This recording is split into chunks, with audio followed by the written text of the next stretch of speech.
खुलुमबाय लोगोफोर, गोजोन फुंबिलि बयनिसिमबो। नोंथांमोनखौ गोदान भिडिअ'आव आरो फिन खेबसेबाव बयखौबो बरायनाय बावहरग्रोनाय जाबाय। आं दिनै नोंथांमोननि सिगाङाव आरोबाव माखासे गोदान सानसेनि खौरां लानानै फैबावलायबाय। आसा खालामो नोंथांमोनहा खौरांखौ खोनासंनानै मोजां मोनगोन।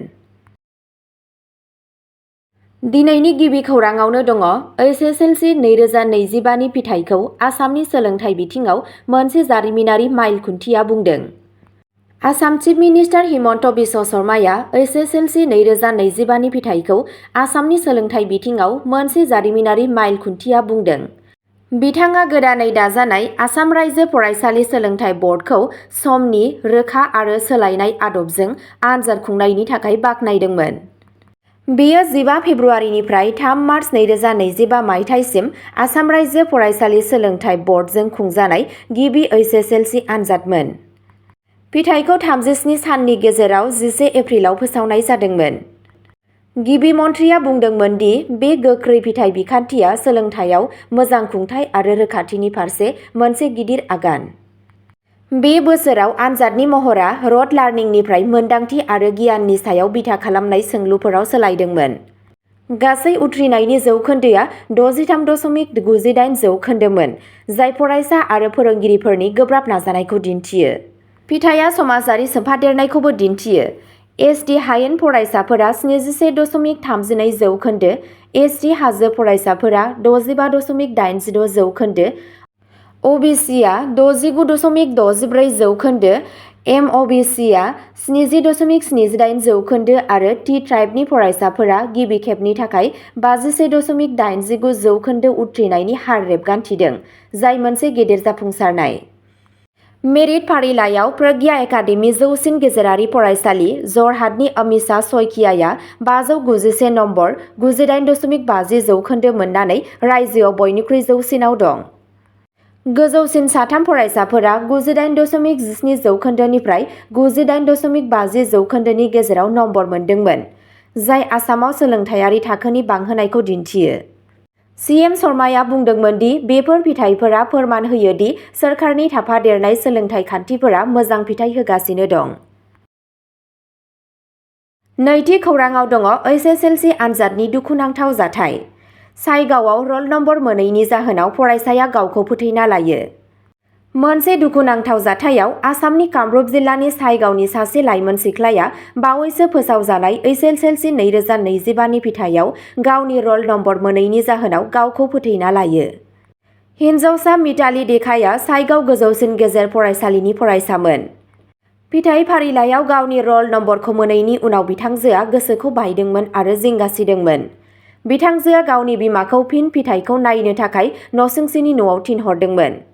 दुखुनि बाथ्रा दि बे एसे समनि गेजेरावनो जेब्ला मितालीया न'आव हारसिं दंमोन अब्ला बियो जोबोद गोब्राब आगान लादोंमोन आरो गावखौनो फासि नांदोंमोन। जेब्ला बिथांजोनि बिमा जुनमनि देखाया फैफिनो अब्ला बियो गावनि फिसाजोखौ थैनाय नुदोंमोन। नसुंसेनि मानसिफ्रा हेफाजाब होनो खारलांदोंमोन नाथाय गोबाव जाबायमोन। मितालीया सासे महरगिरि आरो सानफ्रोमबोनि हाजिरा मावग्रा अपूर्व देखानि सासेल' फिसाजोमोन। बिथांजोनि हरखाब रुंसारि जानाया गासै गामिखौ गोथौ दुखुआव खोख्लैदों। साइगाव पुलिस थानानि असि कामाख्या मिश्राया जाथायखौ रोखा खालामो। बिथाङा बुंदोंमोन दि इउडि मिथिंगायारि थैनाय केस नं 15/2025 रेबथुमनाय जादों। गोनांथार खान्थिनि उनाव गोथै सह'खौ पस्टमर्टेमनि थाखाय गुवाहाटी मेडिकेल कलेज आरो देहा फाहामसालियाव दैथायहरनाय जादोंमोन। बे सोमोनांथाव जाथाया फिन खेबसेबाव फरायसाफोरनि गोसोआरि सावस्रि आरो आनजादनि नारसिननायाव जिंगा सिखांदों। थामथि खौराङाव दङ गिथावना गुणोत्सव 2025 नि फिथाइखौ लानानै एबसुआ जथुमदों। बावैसो जालांनाय गुणोत्सव 2025 नि उनाव, जाय बिटिआर जिल्ला क'क्राझार, चिरां, बाक्सा आरो उदालगुरियाव गाहाय दिन्थिफुंनायखौ दिन्थियो, बड'लेण्ड मुलुगसोलोंसालिनि जोहोलाव नीलेश्वर ब्रह्म अडिट'रियामाव मोनसे गोनांथार सावरायनाय लादोंमोन।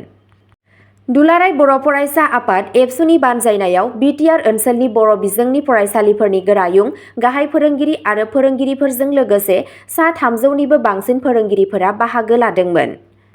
बर' बिजोंनि फसंथानफोरनि जेंना जेंगोना आरो जेंनाफोर आरो बेफोरखौ जौगाहोनायनि सायाव सावरायनायाव बर' साहित्य सभानि आफादगिरि डक्टर सुरत नार्जारि, बड'लेण्ड मुलुगसोलोंसालिनि रेजिस्ट्रार डक्टर सुबुं बसुमतारि आरो एबसुनि आफादगिरि दिपेन बर'आ बाहागो लायो। गुणोत्सव 2024-25 नि फिथाइ बायदिब्ला कार्बि आंलं आरो दिमा हासावजों लोगोसे बिटिआर जिल्लाफोर कक्राझार, चिरां, बाक्सा आरो उदालगुरिया रायजोआव बयनिख्रुइ बाङाइसिन रेंकिं रेबगान्थिदों। बे दिन्थिफुंनाया 6थि फारिलाइ ओनसोलफोराव सोलोंथाइनि थासारिखौ लानानै गोब्राब जिंगा सिखांदों।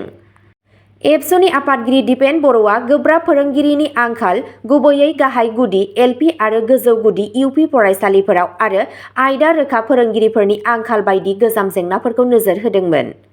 सानखान्थि आरो बिगियान थांनाय बोसोराव उदालगुरि, बाक्सा आरो कक्राझार बायदि जिल्लाफोराव आइएस आरो बिइअजों लोगोसे गाहाय खुंथायारि मावख'गिरिफोर गैयैखौबो गाज्रि फिथाइनि आन्दोआव मोनसे गोनांथार जाहोन महरै मुंख'नाय जादोंमोन।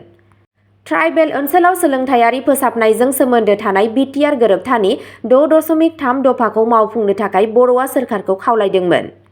बिथाङा गोख्रोङै बुंदोंमोन दि खान्थियारि फेलें जानायफोरखौ फोजोबनो आरो 6थि फारिलाइ ओनसोलफोराव गासै सोलोंथायारि बिथायारि सानज'थायखौ साबसिन खालामनो थाखाय गोख्रों आगानफोरा गोनां। बाहागो लागिरिफोरा आसामनि थागिबिसा आरो गोथौ ओनसोलफोराव सोलोंथाइनि मान थाखोखौ जौगाहोनो थाखाय खान्थियारि मावथांखि आरो हेफाजाबारि नाजानायनि थाखाय खौसेयै खावलायनो खावलायो। 4थि खौराङाव दङ आसामआ एससि आरो टि गार्डेन फरायसाफोरनि सोलोंथाइनि फारागथियाव गोसो होगोन। एसएसएलसि 2025 मायथाइनि फिथाइनि उनाव आसाम सोलोंथाइ मन्थ्रि रनज पेगुआ एससि आरो टि गार्डेन टिजि हारिनि फरायसाफोरनि बाङाइ उथ्रिनाय जौखोन्दोनि सायाव दुखु फोरमायो। फिथाइनि खारि बायदिब्ला आसामनि गासै उथ्रिनायनि जौखोन्दोआ 63.98 जौखोन्दो। नाथाय एससि फरायसाफोरा 58.56 जौखोन्दोल' नम्बर मोनदोंमोन आरो टिजि फरायसाफोरा 51.89 जौखोन्दोआव आरोबाव बाङाइसिन नम्बर मोनदोंमोन। सा 38,448 एससि फरायसाफोरनि गेजेराव सा 22,556आल' उथ्रिदोंमोन।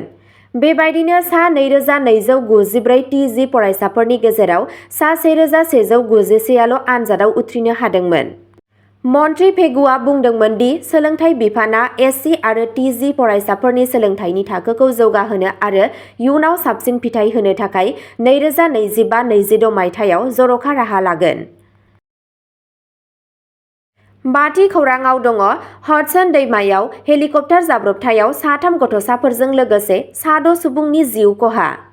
निउयर्कनि हडसन दैमायाव मोनसे दुखुनांथाव हेलिकप्टार जाब्रबथायाव 3 गथ'फोरजों लोगोसे 6 सुबुंफोरनि जिउ खहा जायो।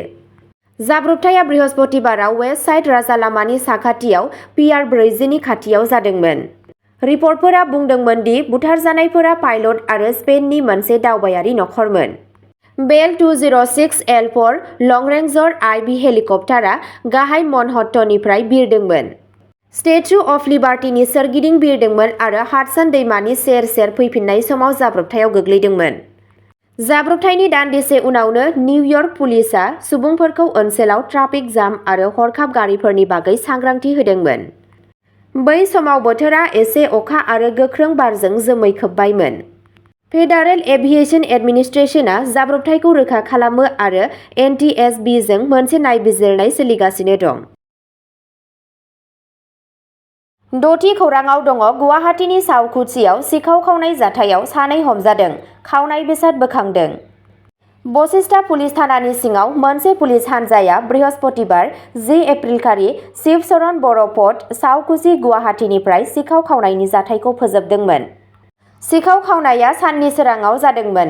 गंसे जोबथेजानाय न'निफ्राय पिथलाइनि आइजें-आइलाफोर खावनायजों लोब्बा दंमोन। नायबिजिरनायनि उनाव पुलिसआ नट बमानिफ्राय 19 बोसोर बैसोनि फिर'ज आली उर्फे पेटलाखौ खायो, जाय खावनायखौ सिमान लादोंमोन। नायबिजिरनायनि उनाव पुलिसआ दायाव बाहायजानाय गोबां बेसादफोर बोखांनो हादोंमोन, जेराव रोगानायनि थाखाय बाहायजानाय साइकेल, मोनसे ब्रेकिं टुल आरो सिखाव खावनायनि समाव दायनिगिरिफोरजों गानजानाय सि-जोमफोर। फिर'ज आलीनि सिमान लानायनि सायाव बिथा खालामनानै लालमाटीनि नरबामआव मोनसे नायग्रोमनाय जादोंमोन, जायनि जाहोनाव 10 फिथलाइनि जाग्रा आदार, गं 7 फिथलाइनि बासन, गं 4 फिथलाइनि खुरै, गं 1 फिथलाइनि दियाजों लोगोसे फिथलाइनि ग्लास आरो बटा, गंसे मबाइल फन, LCD टेलिभिजन आरो मोनसे जुनिया गोमो बेग बोखांनो हादोंमोन। सिग्रोमनायनि समाव 35 बोसोर बैसोनि जुलमत आली मुंनि खावजानाय सम्पथिनि रिसिभारखौबो हमनाय जादोंमोन। खावजानाय गासैबो बेसादफोरखौ जब्द खालामनाय जाबाय आरो दायनिगिरि सुबुंफोरनि बेरेखायै आयेनारि राहा लानाय जादों। अब्ला दिनैनि खौराङा एसेनोसै। नोंथांमोनहा जुदि सोरबाफोर सानसेनि फानजामुथि नायनानै मोजां मोनो अब्ला स्क्रिनाव होनाय चेनेल बड' इनफ' पइन्टआव थांनानै नायहैनो हागोन। चेनेलनि लिंकखौ डिस्क्रिप्शनावनो होनाय जादों। गोजोन्थों।